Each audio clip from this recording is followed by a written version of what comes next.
Welcome to Romford Film Festival.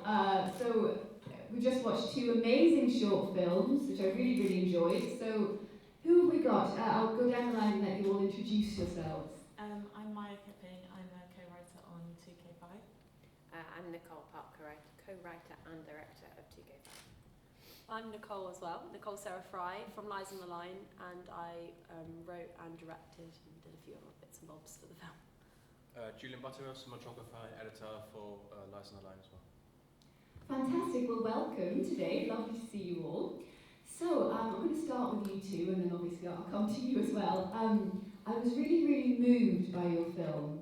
I'll start with that. I found it really powerful. I was bullied at school myself, a long time ago, but I still, it was, even watching that film today, it still really touched me. It really it's amazing how powerful those formative years at school are and how it stays with you. So, talk to me, what gave you this idea? Is it semi-autobiographical? Where did this premise come from? So Nicole and I work together because I think school is one of the biggest times that you form identity. And it was, Nicole came to me with the idea and I was in love straight away. It actually unlocked a lot of the things that I grew up with. Being mixed as well, there's so many things that you battle with. You battle with identity anyway, but especially so I live in a predominantly white area, and so it felt like a bigger identity piece, trying to battle with that as well as the friends that you make. But 2K5 was not just about making that point, because it's quite a hard-hitting point and it's something that you carry on with your whole life. It was about the friendship side as well, and growing that when you're growing up, to build that identity piece, be able to have the conversations without it having to be such a heavy topic as well. Fantastic. And Nicole, how did you come to be involved in this, and what was your intention with the film? So I kind of had an idea based upon Shoop by Salt and Pepper. I just was really obsessed with the song at the time, and I wanted to make this film about a rapper, and then I wanted to do something about bullying at school. I got bullied at school really badly actually, and so I wanted to kind of bring something to life on screen, and obviously then met Maia, and then we both wrote this together. And created this piece that just wasn't set in modern day either, even though it's modern day. But in terms of it's obviously set in 2005, which is when I was 12, 13. I think you were 10, 11. No, I'm you were 5 so years much younger. You were so much younger. But yeah, I wanted to kind of set something that was within my childhood, because I felt like it's not really touched upon, and I think if I had to bring in social media and phones and everything else, I think that it would just been too much in the story. Whereas removing those phones, even though they had, obviously she's got a Nokia, and then obviously making it more kind of real with that time, it just, I don't know, it just makes it more relatable, I suppose. There's a lack of representation when you don't have social media. In school, that's the people you see are the people that you're around. You don't see loads of people of colour, of different, and embracing that identity. I think that was the year was a key point. That now you have social media, you could follow people that embrace the afro or are of different colours, and it's so different being in that time period where the people you see is who you know, and that's it. Now, I remember your last film, this time last year, which I think was about sort of a little child that got lost on the beachfront, if I recall. So it strikes me that your films seem to be about kind of the underdog and young people that are a bit vulnerable and sort of championing those sorts of people finding themselves in difficult situations. Is that something that you're predominantly interested in with your filmmaking? Yeah, definitely. I think I'm just interested in character. I think that's very interested in strong characters.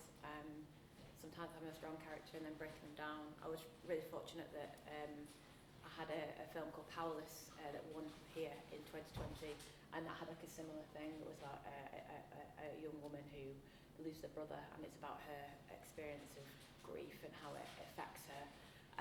So I just think I like to make like real life stories. I mean, I made a film called Progeny, which screened on Saturday, just gone, which was a horror, but it was still very much about the kind of a very lost, wayward woman who is trying to find her way in the world. And I think because I've always been trying to find where I fit, I'm always like, I'm going to go and live abroad, or I'll go and do this and that, because I never know where my home is, even though I'm surrounded by great people. I think because my childhood was so intense with being bullied at school and not having lots of friends all the time, etc. I think I just like to represent myself on screen in a weird way, you know? No, I totally get that. And it's great to be a voice for the people that don't often get a voice.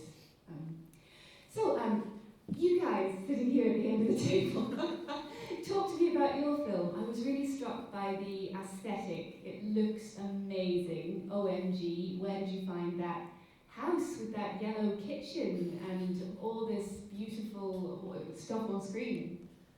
So for locations, I wanted it to be very much like kind of mid-century, actually more like Palm Springs kind of vibes. It's not set in America, but I kind of wanted it to be sprinkled with like American influences, with those kind of like low-rise houses. That particular house was just on a location site. Actually, a lot of the other locations we didn't use location sites for because they're notoriously expensive. Obviously, there's a lot of work that goes into finding them and, you know, all the pictures and stuff. But yeah, so we found that, and the woman that owns it actually is a real big like 50s enthusiast. So literally everything in her house, she has like her whole living room, every room is like perfect. So you don't need to really change. Even the TV was like a special monitor that's a 50s style TV, so everything just looks perfect how it is, which we're really lucky. And it really fit the story, and actually the colour palette, because the colour palette throughout is pretty much like the cyan kind of like teal, and the kitchen is literally like yellow and blue. So yeah, it really worked well for the scenes and stuff that we were filming it. And what were you, talk to me about the premise. That was another very strong premise. What were you hoping to achieve with the film? So with my previous film actually was here, it's like a Regency thing, kind of with a modern dating twist. I don't know if you saw it last year. It's called Desires and Delusions. And basically this film also takes kind of, it's set in the 60s, but it takes like a modern idea of how, you know, you might be on your phone with your friend talking about something, and then for some reason it shows up on Google, it shows up on Facebook, and you're like, well, I didn't search it. So it's like listening into you, and that's a very common thing that we've kind of been thinking in society when you know, are our phones actually listening into us? So it was that base idea just thrown into the 60s, because back then that's when phones were coming in. Only half of people had a phone in the 60s. So I really wanted to see like, oh, you know, these big corporations are probably taking advantage of people. What happens if it's just one person, and maybe for not really a good reason, you know, is, you know, going around installing these phones and actually invading people's privacy, listening to all their secrets and exposing them potentially. So I quite liked the idea of that. And the cinematography was had really unique and looked amazing. How did you approach that? Obviously we had different locations, we had some drone shots in there. It required some VFX, which you don't see, which is the sort of like, in a way, the sad part, because I spent days sometimes removing things, because the street that you picked for the beginning scene, they had solar panels on the roof. So I had to then remove those solar panels from those buildings, which is easy enough unless things change in perspective. Or we had a limited number of classic cars, so we used the same cars, and just changed the color of them in post, which also is difficult once it changes perspective, because you have to cut out all the windows and all the other things that you know, to not make them different colors. So that was quite interesting. But yeah, the set building was really fun. So I'm not huge on DIY, but that was fun to do. It's things like, you know, like building the walls, and actually like that room when he's as a kid and then as an adult, that's all like a fake room. The room with the 3 telephones. Yeah. Right, and then like these little LEDs and wiring them and all, and then we had the friend who had like an enormous amount of switches, and he would like switch them on at different times. Unplug, replug back in. Yeah, Because we right. got the recorders. Well, originally I was thinking about designing a whole wall of like intricate recording equipment, but then it's just that's why we decided to actually build the set, because you can imagine hiring that room and just being like, yeah, we're just gonna like make a whole make loads of holes in your walls and all that. So what I thought would be a good idea, keep it simple. Those recorders are actually vintage recorders from like the 60s, which are quite cool. So that adds the old element, and then all the panels on the wall, we all wired them up and everything. So yeah, quite difficult. And then hang a bed sheet from the top with some lights above that to sort of like fill the room a little bit. Diffuse it.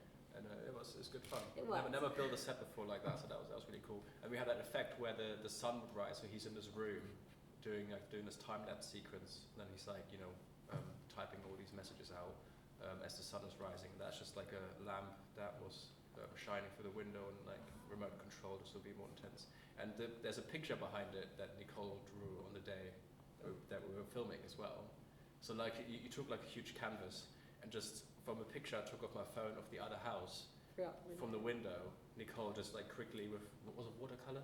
Oh, just acrylic, yeah. Acrylic. But I only had like an hour, so I was actually like whacking It looks good enough, so then when you look at it, it's sort of like out of Painting in the focus. middle of the directing, writing, painting. So, what would you say are the biggest challenges that you've had to surmount? I'm always interested in, I think filmmakers of this festival tend to be operating on kind of the low budget end of the scale, and that brings a lot of unique challenges. You have to be really resourceful, painting things in less than an hour. So what challenges have you faced, and how have you gone about surmounting them? You can start here and go from you.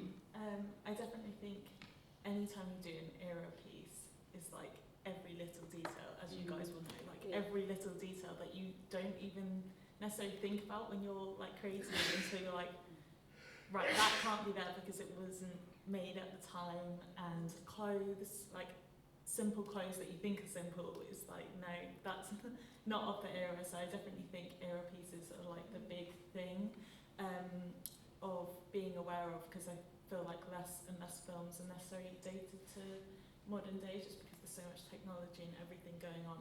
It's quite nice, like you said, taking the stories of now and putting them slightly further back, because they're more interesting to understand how we interact on a personal level rather than just on our phones.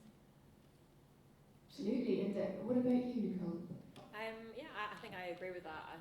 I found like the great thing about filming at the school where we filmed is it's my old school, so it's very cathartic. It looks exactly the same, like there's nothing changed. The room, the music room, when they're doing the talent show rehearsals is exactly the same. Like the whole school has not changed, so that kind of helps with the aesthetic of it. I think the biggest challenge for me was the extras and the heat, because we filmed in 2022 and it was during the summer, so it was like really hot. I think it was like 36 degrees.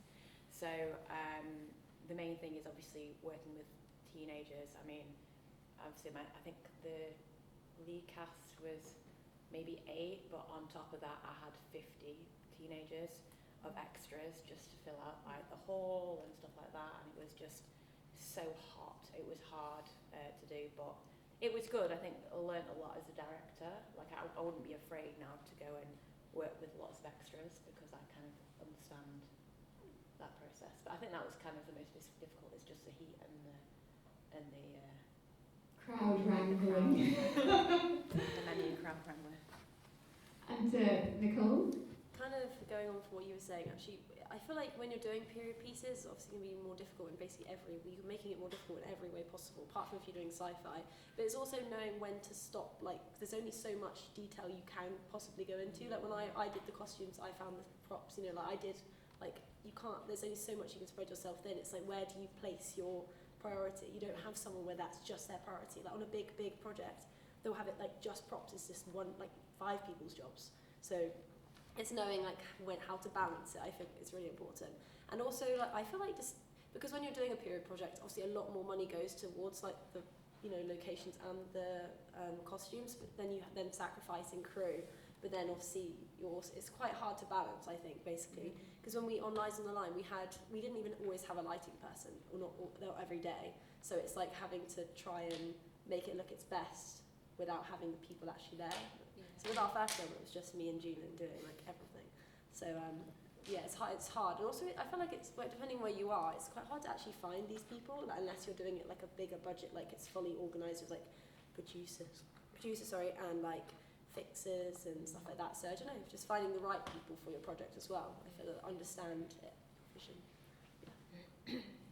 Yeah, I mean, I think like comparing to the first film again, which was very much like stationary in a room outside, this was a lot more, we had loads of different locations, right? If you look at all the door knocking scenes, so like we were traveling around a lot, we were, had a drone scene, we were filming in a car that's driving, a lot of different things, so it was like, planning it was a bit more difficult, getting it all done in time. There was a lot of VFX work again, a lot of reflections removal and windows and whatnot, which I didn't know how to do, so I had to learn how to do it. Yeah, it's very exciting to work on that for sure. I just want to give an opportunity to people in the audience who might want to speak to the panel. Oh, we've got a question already. A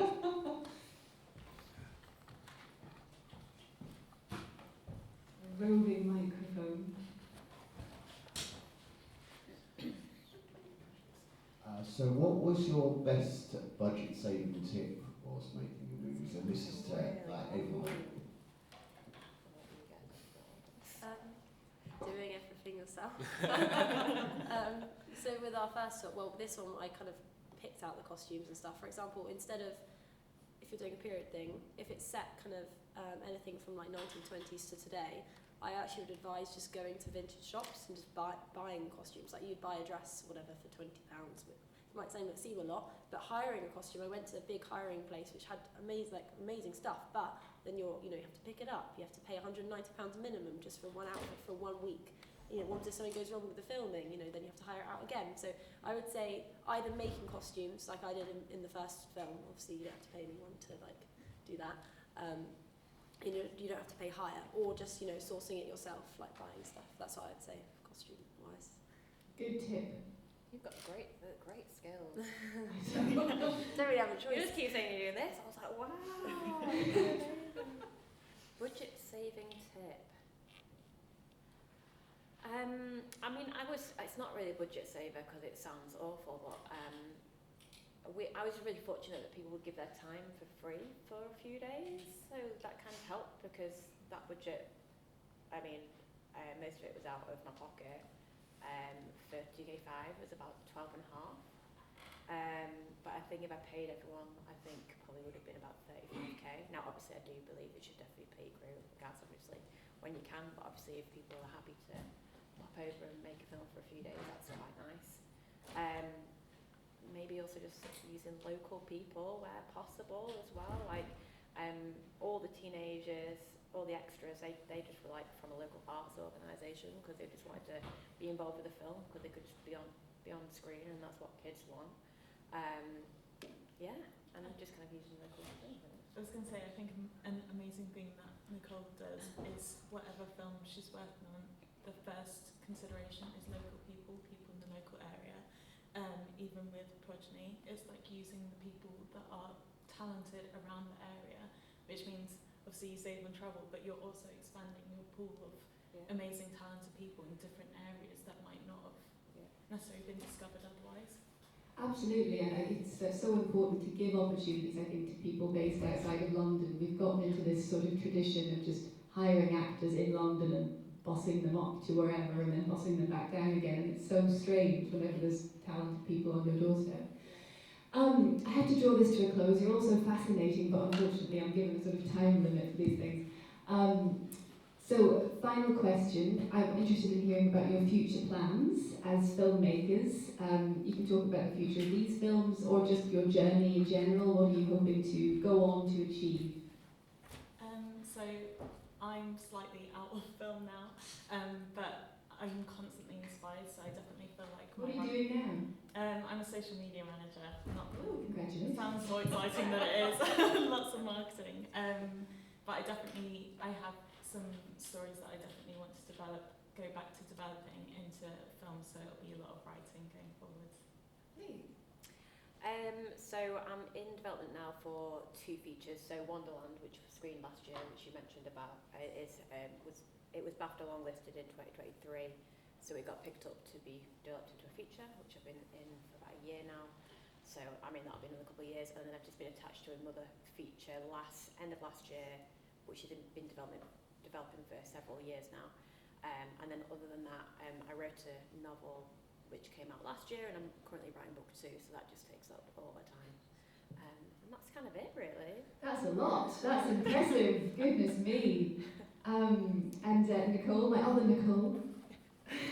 So with my first film, obviously you guys haven't seen it, but I've written like a proposal for a 5-part mini-series for that. So it's quite difficult it's a very lengthy process working with distributors and like sales agents and stuff like that. So just finding the right fit for it at the right time. So while that's kind of waiting to do something, I've written another film that's set in Victorian England that's inspired by Julian. There was basically a professional poisoner from 17th century Italy, and she basically was suspected of killing around 600 men in her time.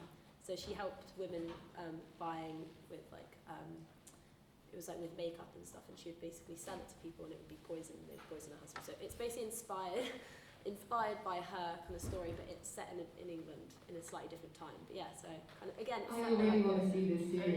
This is so good already. Yeah, so I'm very excited about that. It's going to be very fun.